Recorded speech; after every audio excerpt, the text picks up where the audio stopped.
परमात्मा कबीर देव जो है ये हमारे पाप कर्मों का नाश कर देता है।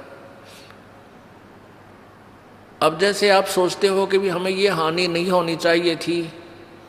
हमें ये नहीं होना चाहिए था, तो फिर आप इस भक्ति का लाभ प्राप्त नहीं कर सकते। जैसे आप यहाँ आए हो, आपको 1 2 3 लाभ तो परमात्मा कबीर जी अपने कोटे मत देगा, ऐसा लाभ देगा आप सोच भी नहीं सकते कि मुझे ऐसा सुख हो गया भगवान हे परमात्मा। अब यहाँ जो भाई बहन आते हैं जो 2 वर्ष 3 वर्ष के लग रहे हैं, 4 वर्ष के 5 वर्ष हो गए, वो शुरू में आते हैं जो तो ये कह जी हमारा ये नुकसान हो गया, ये लाभ नहीं होता, ये बीमारी होगी, ऐसा नहीं होता। 2 वर्ष के बाद जो सच्चे दिल तो लगते हैं, नाम खंड नहीं करते, 2 वर्ष के बाद उनके पास जुबान नहीं रहती, हमके मांगा भगवान तो बिना मांगे देने लग जाता है, इतना सुख दे देगा आपको। अब वो जो नए नए आते हो तो अपने दुख बताते हैं, और उनको क्योंकि आपके पिछले पुण्य नहीं थे, बैटरी चार्ज नहीं थी, तभी तो आपको दुख हुआ, आपके प्रारब्ध में वो पाप थे।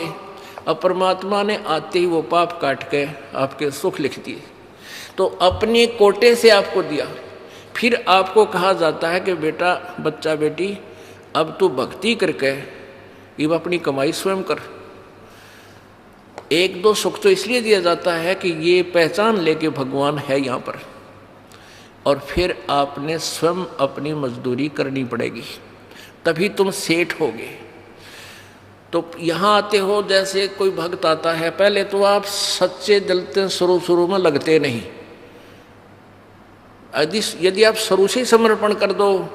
और छोड़ दो सब पूजाओं को, देखना आपके ऊपर 1 वर्ष के अंदर वारे न्यारे कर देगा भगवान, लेकिन नहीं कर पाते। उसके लिए काल ने हमें कैसे बांध रखा, जैसे एक परिवार में एक आदमी नाम ले लिया एक व्यक्ति ने, और 5 व्यक्ति अनुपासना करने वाले, तो आपके नियम को वो खंड करवा देते हैं, और फिर आपको हानि होनी बराबर रह जाती है, वो लाभ पूरा नहीं मिलता। फिर आपको समझाया जाता है, दृढ़ किया जाता है कि ये पूजा मत कर, अनुपासना नहीं करनी है। परमात्मा कबीर जी कहते हैं 100 वर्ष तक सतगुरु पूजा, एक दिन अनुपासी, वो अपराधी आत्मा फिर पड़े काल की फांसी। 100 वर्ष आपने साधना कर रखी है, परमात्मा की साधना, सत्य साधना, एक दिन अनुपासना कर ली, अन्य देवी देवता क्रियाक्रम कर दिया, तो तेरा सारा नष्ट हो जाएगा।